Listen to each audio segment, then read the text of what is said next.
Olá, meus amigos, olá, minhas amigas. Eu vou comentar com vocês a respeito dos sindicatos de trabalhadores no Brasil. Uma jornada de luta e transformações das condições de trabalho.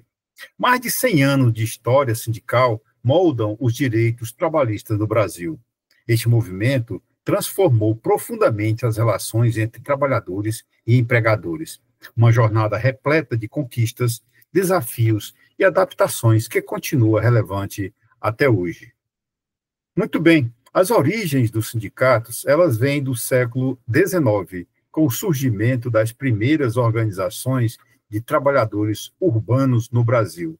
A Revolução Industrial, a transformação econômica, criou novas relações de trabalho e necessidade de organização. As pessoas começaram a sair do campo para trabalhar nas cidades.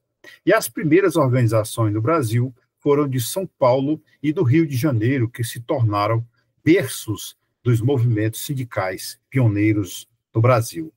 Num contexto histórico, vem a industrialização, a expansão das fábricas nas principais cidades brasileiras no século XX, a urbanização, o crescimento acelerado dos centros urbanos e formação de uma classe operária. As condições precárias de jornadas exaustivas, baixos salários e ambientes insalubres em fábricas. Também a influência internacional, movimentos operários europeus inspiraram trabalhadores brasileiros a se organizarem.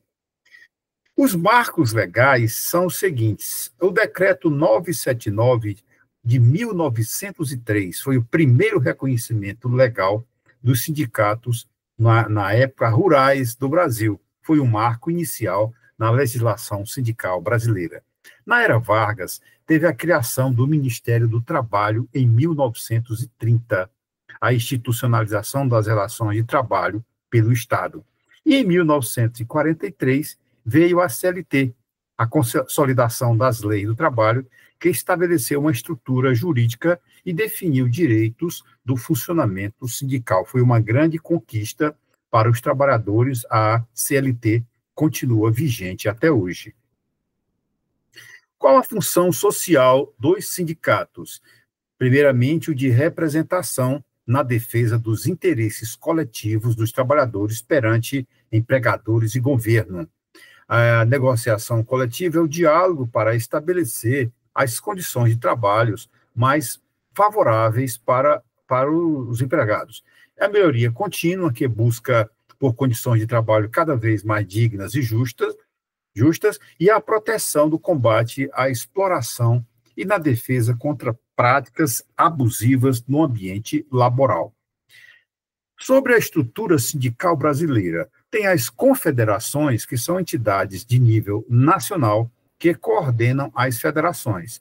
Abaixo vêm as federações, que agrupam os sindicatos regionais de uma mesma categoria, e mais abaixo os sindicatos, que são a base da organização, representam categorias específicas. No modelo brasileiro, adota-se a unicidade sindical, permitindo um sindicato por categoria para cada base territorial. Nos momentos históricos, houve períodos cruciais. Por exemplo, na era Vargas, de 1930 a 1945, teve a criação do sindicalismo oficial e controle estatal sobre as organizações trabalhistas. A ditadura militar de 1964 a 1985, houve bastante repressão aos movimentos sindicais e perseguição de lideranças trabalhistas. Com a redemocratização nos anos 80, teve um ressurgimento sindical, com greves massivas e formação de centrais sindicais. Com a Constituição de 1988, a consolidação de direitos trabalhistas e maior liberdade sindical foi garantida constitucionalmente. Na redemocratização, formou-se um novo modelo de sindicalismo, surgimento de um movimento sindical mais combativo e independente do Estado, durante os anos de 1970 e 1970. 1970 e 1980. Teve greves no ABC Paulista, essas greves transformaram o panorama sindical brasileiro.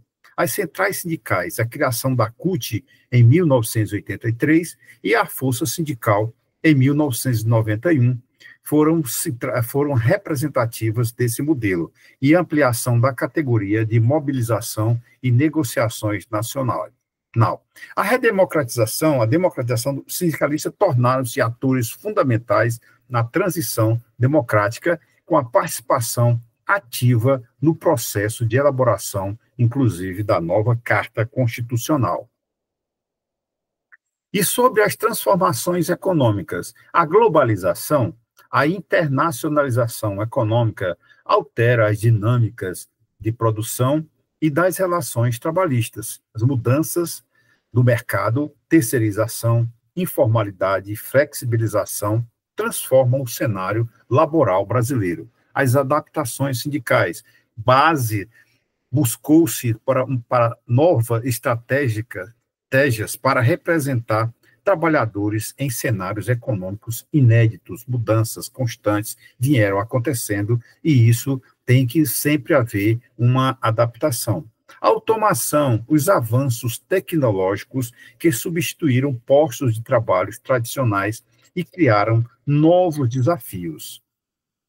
Mas teve conquistas, por exemplo, a jornada de 8 horas de trabalho, o limite da carga horária diária para proteger a saúde e o bem-estar dos trabalhadores. Teve o 13º salário como garantia de remuneração adicional ao fim de cada ano. Foi uma conquista no ano de 1962. As férias remuneradas, direito ao descanso anual, sem prejuízo do salário para todos os trabalhadores. A licença maternidade foi uma outra proteção às mães trabalhadoras com o afastamento remunerado após o parto. São conquistas históricas dos trabalhadores. Desafios contemporâneos, a precarização, aumento do trabalho sem garantias e direitos básicos, a informalidade, tem um crescimento do trabalho sem registro formal, plataformas digitais, novas relações de trabalho via aplicativos, flexibilizações legais, mudanças nas leis que reduzem proteções trabalhistas, que eu vou comentar já um pouco mais adiante. A reforma trabalhista de 2017 enfraqueceu significativamente os sindicatos ao eliminar contribuições antes obrigatórias, reduziu o poder de negociação coletiva e permitiu representação não sindical nas empresas. É a Lei 13.467, ela alterou 100 pontos da CLT, representando a maior mudança trabalhista desde a criação da própria lei em 1943. Por exemplo, o fim da contribuição obrigatória reduziu em até 90% a arrecadação dos sindicatos. Prevalência do negociado sobre o legislado, diminuiu o poder de barganha coletiva frente aos empregadores. Representação sem sindicato, a possibilidade de comissões de representações dos empregados na empresa, diminuindo o poder de negociação dos sindicatos. Novas modalidades de contratação, tudo isso criou-se uma verdadeira alteração no modelo trabalhista brasileiro a partir do ano de 2017, com a reforma trabalhista. A representatividade digital, a comunicação digital, plataformas online para alcançar trabalhadores dispersos e geograficamente, estratégia moderna, substituem a comunicação tradicional. Esses são modelos que o sindicato pode adotar para fazer chegar ainda mais aos seus sindicalizados. A mobilização virtual são aplicativos de rede que facilitam a organização coletiva, campanhas que ampliam o alcance da pauta de trabalhadores. As redes conectadas integram diferentes categorias. Se, por um lado, teve alguns problemas, o sindicato também veio se adaptando com algumas mudanças no intuito de chegar ainda mais próximo dos sindicalizados. O sindicato no século XXI, como dito, a reformação, a representação remota com essas adaptações para atender pessoas que estão, por exemplo, em teletrabalho ou em home office. Setores emergentes, foco em representações em áreas como tecnologia, economia criativa, startups. Há uma verdadeira revolução no mercado de trabalho. Economia de plataforma, estratégias inovadoras para organizar trabalhadores de aplicativos e autônomos digitais. Esses são desafios que os sindicatos têm para vencer. E as perspectivas internacionais, há tendências globais. Sindicatos enfrentam desafios similares mundialmente, não é só no Brasil, sobre a precarização e digitalização. São questões comuns em vários países. Modelos nórdicos de diálogo social inspiram novas abordagens. Na Alemanha, por exemplo, demonstra força na cogestão empresarial. Isso é um bom modelo para incentivar a produção. E a cooperação internacional com redes sindicais transnacionais fortalecem a representação, essa interação entre sindicatos de vários países.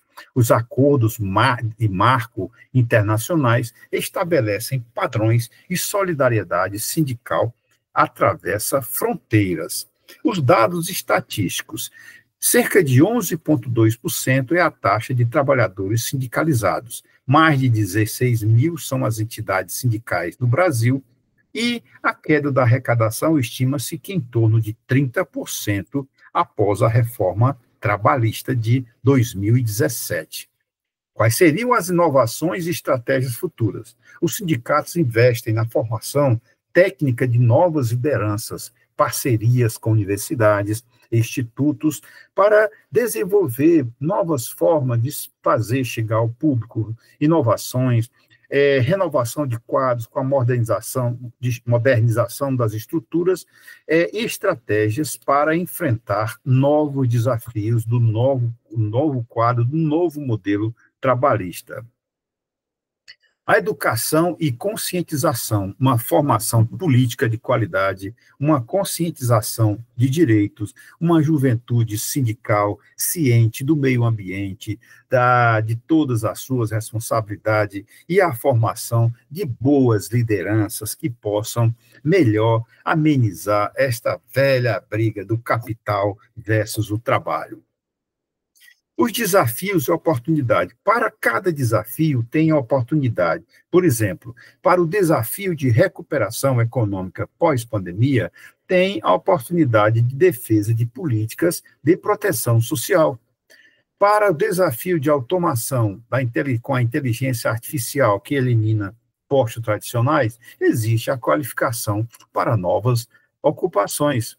Do trabalho remoto, dificultando a organização coletiva, o uso das tecnologias em seu favor para uma própria mobilização virtual. Então, esses são os desafios, mas também carregados de oportunidades para o futuro. E qual seria o futuro dos sindicatos? Eles devem permanecer como organização coletiva, mas precisam se adaptar, ter capacidade de transformação diante de novos cenários, na defesa dos direitos, para um futuro mais justo da classe trabalhadora. Então, meu amigo, minha amiga, espero ter contribuído um pouco para o seu entendimento, para o nosso entendimento em relação ao papel dos sindicatos no trabalho brasileiro.